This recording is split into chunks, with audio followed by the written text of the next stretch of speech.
சாலமோனின் ஞானம். அதிகாரம் 8. ஞானம் 1 கோடி முதல் மறு கோடி வரை ஆற்றலோடு செல்கிறது. எல்லாவற்றையும் முறையாக ஒழுங்குபடுத்துகிறது. ஞானத்தின் மீது நாட்டம். ஞானத்தின் மேல் நான் அன்பு கூர்ந்தேன்.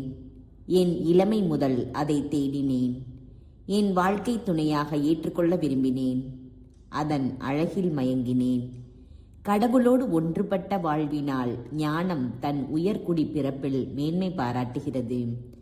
அதனால் அனைத்துலகின் ஆண்டவர் அதன் மேல் அன்பு கூர்ந்தார். ஞானமே கடவுளை பற்றிய மெய்யறிவுக்கு புகுமுகம் செய்து வைக்கிறது. அவருடைய செயல்களை தேர்வு செய்வதும் அதுவே. வாழ்வில் விரும்பத்தக்க உடைமையாக செல்வம் விளங்குமாயின் அனைத்தையும் ஆக்கும் ஞானத்தை விட சிறந்த செல்வம் ஏது? அறிவுத்திறன் ஆற்றல் மிக்கது என்றால் ஞானத்தை விட இருப்பவற்றை உருவாக்கும் கலைஞன் வேறு யார்? ஒருவர் நீதியின் மேல் அன்பு கூர்கின்றாரோ, ஞானத்தின் உழைப்பு அவரிடம் நற்பண்புகளால் மிளிரும். ஏனெனில் தன்னடக்கம், விவேகம், நீதி, துணிவு ஆகியவற்றை ஞானம் கற்பிக்கின்றது. இவற்றை தவிர வாழ்வில் மனிதருக்கு பயனுள்ளவை வேறு ஒன்றுமில்லை. ஒருவர் பரந்த பட்டறிவு பெற இயங்குகின்றாரோ, ஞானம் இறந்த காலத்தை அறியும், எதிர்காலத்தை உய்த்துணரும், உரைகளின் நுட்பங்களையும் புதிர்களின் விடைகளையும் அறியும், அடையாளங்களையும் வியத்தகு செயல்களையும் பருவங்கள் காலங்களின் பயன்களையும் முன்னறியும். ஆகையால் என்னோடு கூடி வாழும் பொருட்டு ஞானத்தை தேர்ந்தெடுக்க முடிவு செய்தேன்.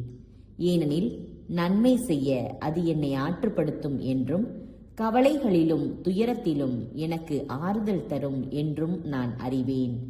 அதை முன்னிட்டு மக்கள் கூட்டத்தில் நான் பெருமை பெறுவேன். இளைஞனாயிருந்தாலும் மூப்பர்களிடையே நன்மதிப்பு அடைவேன். நீதி வழங்கும்போது அறிவு கூர்மையோடு காணப்படுவேன். ஆள்வோர் என்னை கண்டு வியப்புறுவர்.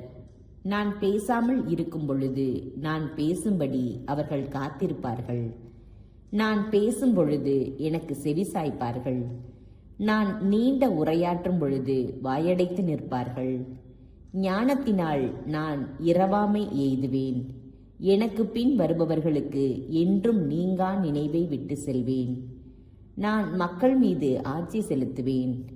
நாடுகள் எனக்கு அடிபணியும். அச்சுறுத்தும் மன்னர்கள் கூட என்னை பற்றி கேள்வியுற்று அஞ்சுவார்கள். மக்கள் நடுவில் நல்லவனாகவும் போரில் வல்லவனாகவும் இருப்பேன். நான் வீட்டிற்கு வந்த பின் ஞானத்தோடு இளைப்பாறுவேன். ஏனெனில் அதன் தோழமையில் கசப்பே இல்லை. அதனோடு வாழ்வதில் துன்பமே இல்லை. அது தருவதெல்லாம் இன்பமும் மகிழ்ச்சியுமே. இவற்றை பற்றியெல்லாம் எனக்குள் எண்ணி பார்த்த பொழுது ஞானத்துடன் கொள்ளும் உறவால் இரவாமை கிட்டும். அதனுடைய நட்புறவில் தூய மகிழ்ச்சி பிறக்கும். அதனுடைய உழைப்பால் குறைபடாத செல்வம் கொழிக்கும். அதன் தோழமையில் பயிற்சி பெறுவதால் அறிவுத்திறன் உண்டாகும். அதனோடு கலந்துரையாடுவதால் பெரும் புகழ் கிடைக்கும் என்றெல்லாம் என் உள்ளத்தில் எண்ணி பார்த்த பொழுது அதை எனக்கென அடைவது எப்படி என்று தேடி அலைந்தேன்.